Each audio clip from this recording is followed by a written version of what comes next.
Modi cabinet को धनखड़ साहब से इतनी मिर्ची क्यों लग गई?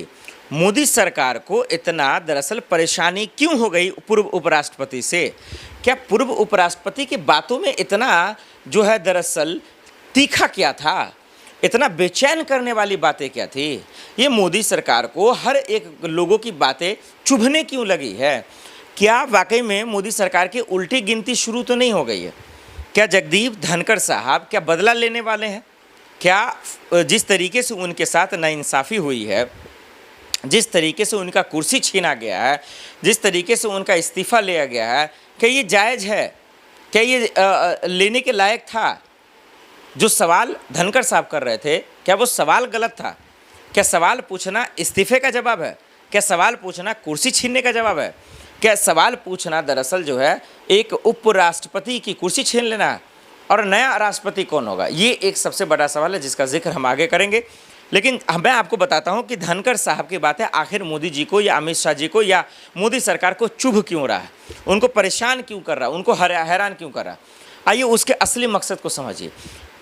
जिस तरीके से पूर्व उपराष्ट्रपति धनखड़ साहब ने ये किसानों के मुद्दे को उठाया, जस्टिस यशवंत वर्मा के मसले को उठाया, कानून व्यवस्था पर सवाल उठाया, और जिस तरीके से सुप्रीम कोर्ट में उसकी बहस चल रही थी पहले से उनके मामले को लेकर, वो गलत था। वो बहुत गलत बयानबाजी कर रहे थे, गलत फैसला भी कर रहे थे, सरकार के हाँ में हाँ जो कर रहे थे वो भी गलत था। लेकिन इस पिछले 1 सालों में जिस तरीके से उनका मन से बयान आ रहा था, जो लगातार हम फॉरएवर न्यूज़ के माध्यम से सुना रहे हैं, वो बिल्कुल हक की बात उठा रहे थे। वो तो किसानों की बात उठा रहे थे। अब वो खुद इस जाट समाज से आते हैं, अब वो कह रहे हैं कि किसानों को इतना धोखे में क्यों रखा गया? किसानों के आंखों से आंसू निकल रहे हैं, किसानों के जो पसीने निकल रहे हैं, वो उनकी मेहनत की कमाई का थोड़ा सा भी हिस्सा नहीं आ रहा, पसीने का दाम भी नहीं आ रहा। तो उस बात को लेकर मोदी के मंत्री से सवाल पूछ लिया, तो इसमें मिर्ची क्यों लगना? धनखड़ साहब ने साफ शब्दों में यही कहा कि जस्टिस यशवंत वर्मा पर एफआईआर दर्ज कर उनको जेल में क्यों नहीं भेजा जा रहा? करोड़ों रुपए जल गए, उनके असली सच क्यों नहीं पता चल रहा? तो इसमें गलत कहाँ से है? किसानों की आय दुगुनी क्यों नहीं हो रही? उनको जो है उनका हक क्यों नहीं मिल रहा? ये सवाल पूछना गलत कैसे हो गया? और इसका अंजाम आप कुर्सी छीनने से देंगे, उनको इस्तीफा लेने से देंगे? ये तो बेईमानी है ना, ये तो नाइंसाफ़ी है।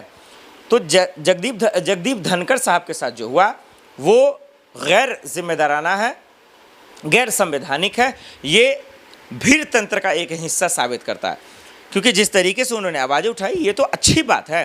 ये तो नितिन गडकरी भी उठा रहे हैं कि अपनी सरकार फेल है, अमीर अमीर होते जा रहे हैं, गरीब गरीब होते जा रहा है। क्या उनको भी मंत्री से हटा देंगे? क्या नितिन गडकरी जी का कुर्सी छीन लेंगे?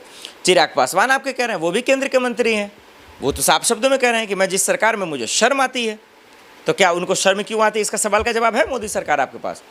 दरअसल ये सरकार डर चुकी है उन लोगों से जो लोग सवाल पूछते हैं। ये सरकार दरअसल अंदर से खोखली है, और वो इसलिए क्योंकि इनकी हैसियत नहीं है किसानों पर प्रॉपर सवाल का जवाब देने का, बेरोजगारों पर सवाल का जवाब देने का, महंगाई पर सवाल का जवाब देने का। ये लोग दरअसल अंदर से खोखले हैं। ये सिर्फ और सिर्फ ढोंग करते हैं, विश्वासघात करते हैं और लोगों के साथ मजाक करते हैं।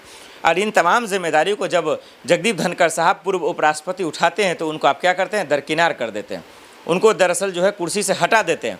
लेकिन कहीं ना कहीं धनखड़ साहब इसका बदला ज़रूर लेंगे आज न कल। देश की अगर वो नहीं लेते हैं तो देश की जनता लेंगे, उनके साथ देश की जनता, उनके साथ सुप्रीम कोर्ट के वकील अभिषेक मनु हैं, जिन्होंने साफ शब्दों में बताया सही क्या है, गलत क्या है। और भी बाकी लोगों को आना चाहिए। सोशल मीडिया पे एक मुहिम छिड़ी हुई है कि धनखड़ साहब के साथ गलत हुआ या सही हुआ, और किसने गलत किया किसने सही किया। दर्शकों मैं आप पे ही छोड़ देता हूँ, आप लोग कमेंट कर बताइए। और अब जो भी नया राष्ट्रपति बनेगा उससे धनखड़ साहब को रिलेट कीजिए कि सही क्या होगा, गलत क्या होगा।